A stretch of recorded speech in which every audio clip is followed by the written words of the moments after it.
I bet a lot of days you're like me and you get to a Saturday like this and you know you want to do something in the shop, but you have to dig pretty deep to find the energy or the motivation. The last few weeks have just been exhausting, but I want to move forward on Becky's truck. Today we're going to be removing what's left of this windshield frame, and we're also going to continue on with our process of getting the clean metal in primer. I don't know how far we're going to get today because I don't know how much energy I'm going to have. But remember, this is not just a show. This is a shop that happens to have a show. And I think there's a big difference because we share it all, the good, the bad, and the ugly. Stick around. I'm Mike, and this is My Car Shop. As always, the place to start is exactly the place you start. I've kind of looked this windshield frame over some, and I have a pretty good idea how I'm going to get it out of there. I'm going to try to not molest the hinge mechanisms in the truck as much as I'm going to just try to cut things away from the hinge mechanism. It's screwed right here. I seriously doubt we're going to get that screw loose, but I already have a screw loose anyway, so we'll go from there. It's a flat blade screw, and one of the common mistakes people make with flat blade screws is they don't get a screwdriver that fits the screw properly, and they don't make sure they have good insertion. So you want your screwdriver to fit tight in the screw.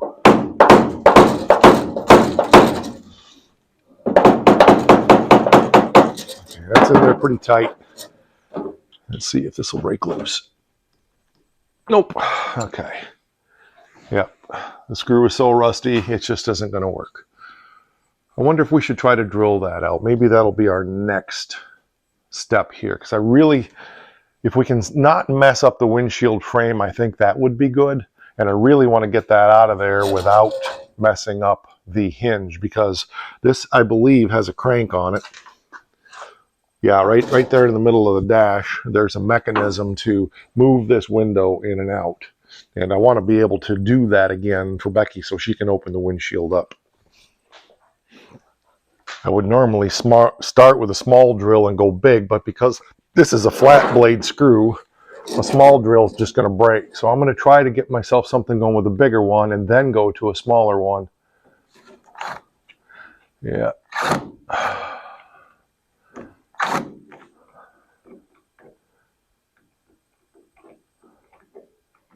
This may have to be a plan B, but we'll see.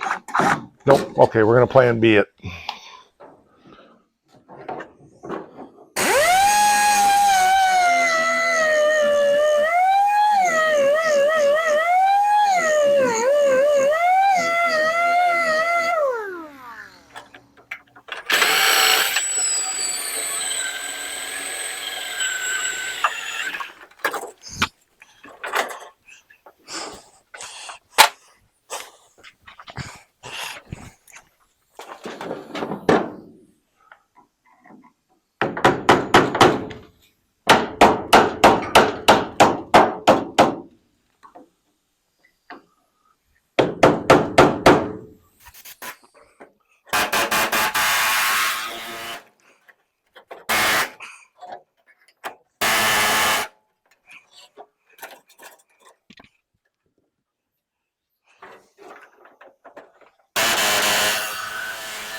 There we go. There was actually 2 more screws in here that I couldn't see, so our hinge is off. I think it's all right. We just got to get back down. It may be broken inside because of all this. Probably rusted inside of there. But once we get this opened up in here, we'll get a better look at it and see what we got. So that's as far as I wanted to go with that today. My main objective today is to try to get this stuff cleaned up. So.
So there we go. I got it done up to here. Now I need to remove this vent, make my life easier there. And I think for today, I'm going to just come across here and stop.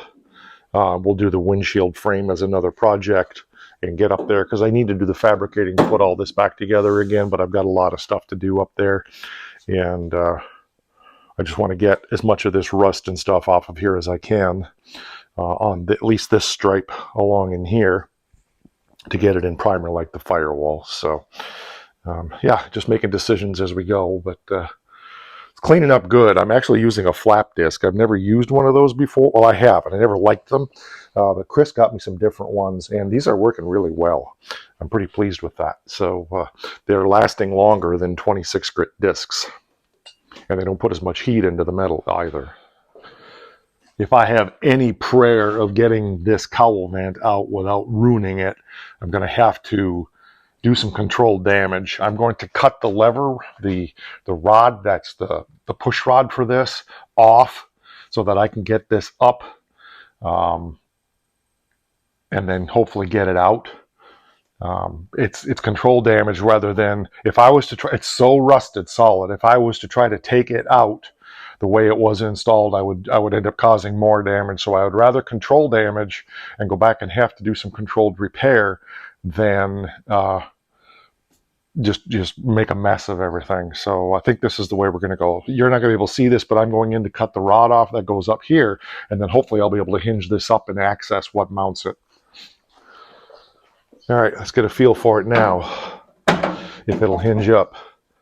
Whew, it's still tight. I don't think we missed anything though. Yeah, I think we're going to be able to get it. I just got to get a better prying device.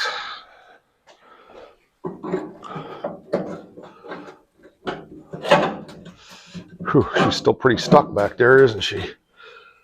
Yeah. I was hoping, because it's just little pins. This side is going somewhat. This side is not. But maybe if we're rock me gently, rock me slowly, take it easy. Don't you know me that I have never been loved like this before. I think we'll get it. We've got to get it out of there, because let me go inside again and see what's going on. That is a mess, but I got it loose. I had to go in there and grind on the bolts that hold it in there. I can't get them out completely, but at least I got it loose now so I can see the condition here.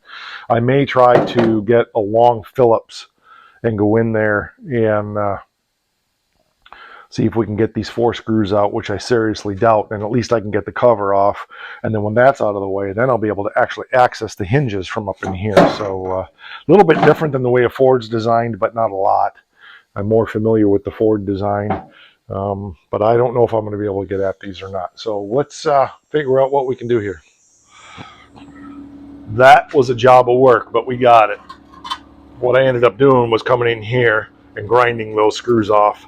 So now that's out of our way, and our hinge mechanism is accessible more easily, so we can work on that later.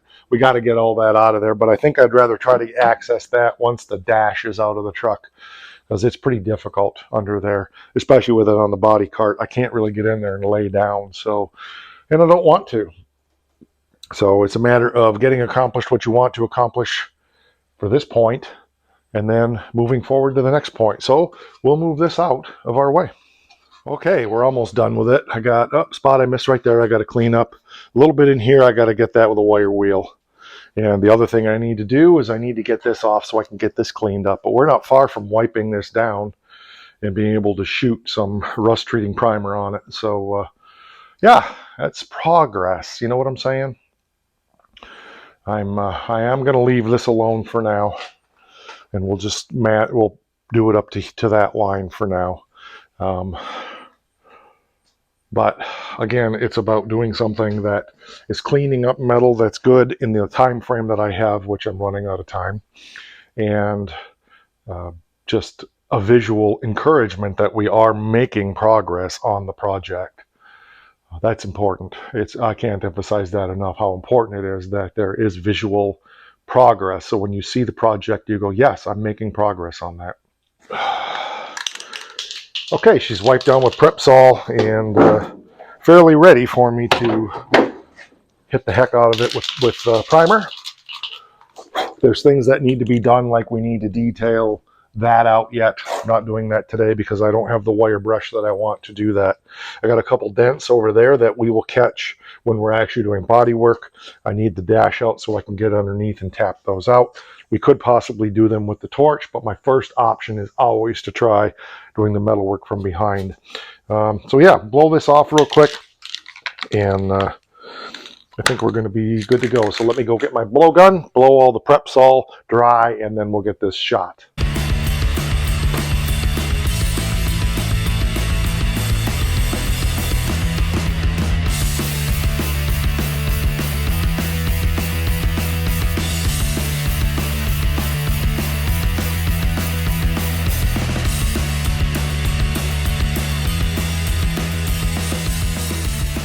There it is.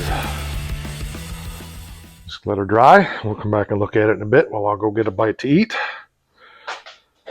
But turned out good. Yeah, there's body flaws, like we got dents in here and there's another dent down here. I said we're not in the body work stage right now. I'm getting the metal cleanup done first, then we'll be doing the actual metal work, probably starting with that up there and getting that done. That'll probably be the first bite that we do. Doors will be coming off, and then we'll start getting some of the metal work that needs to be done back here on the back of the cab. But remember that the goal here is more of a rat rod farm truck, not a show winning pretty truck. So we are just really slam bam, and I want to get the cab proper done. If you haven't seen, we've already done the cab mounts.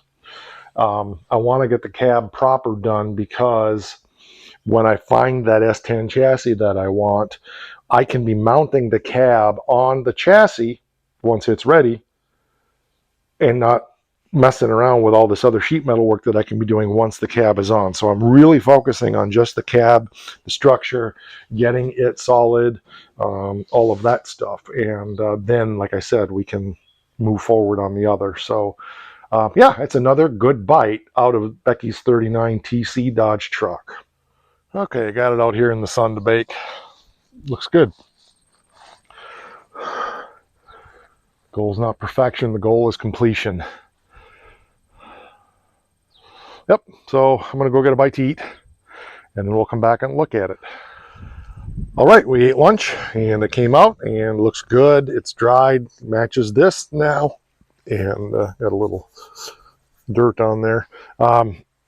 Little pinholes here that I didn't notice, so we'll have to take care of that when we do that. This is inside the fender, so I'm not too concerned about making it perfect, but we do need to make it done. Looks good. Said we got to clean up around in here yet. That's a job of work to do. We got a couple dents here, and there's another dent down here. We'll get those out later, as we mentioned. One thing I noticed, and this is all part of it, it's not any big deal. Let me get my tripod, and that way I can explain. Our door is still low in the opening. It needs to come up almost an inch. Our front gap is really tight because we know this hinge is mucked up. But what I noticed is our gap is already tight here. So when we bring this door up, this is going to be a problem because that's going to be overlapping. So what we need to do, remember when we did the cab mounts, it was all temporary bracing to get everything squared up. Because the cab was on its back and I had a big strap holding everything together so we could move it around without it falling apart, what's happened is I actually had this sucked up too tight.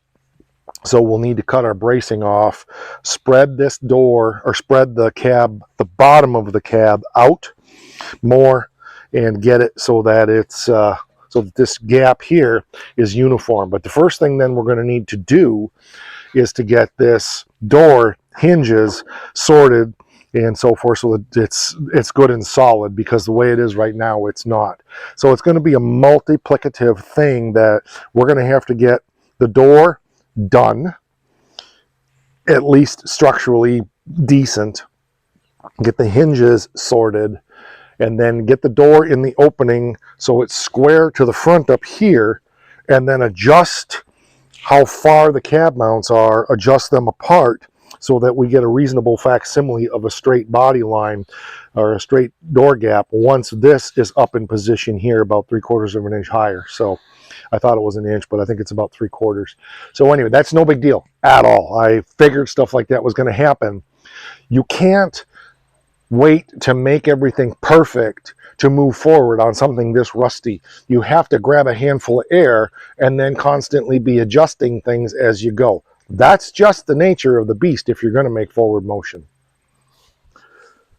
On this side, it's exactly the same thing because I measured those two cab mounts uniformly, whatever that dimension was. I don't remember.